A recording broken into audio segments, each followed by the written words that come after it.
pessoal, faltam 4 dias para o aniversário da Aninha, já que hoje é dia 12 de janeiro de 2014. Então, a Aninha vai fazer 2 meses, porque eu ganhei ela em novembro. Aí ela fez um mês já em dezembro. Mas vamos lá. O que eu tô planejando dar de presente pra ela é... A mamãe não vai querer comprar. São duas sugestões de presente, mas eu não sei escolher qual delas. Ou fralda de verdade ou mamadeira de verdade.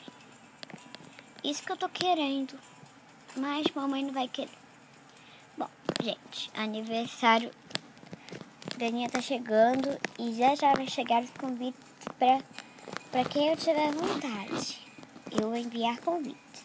Então, tchau!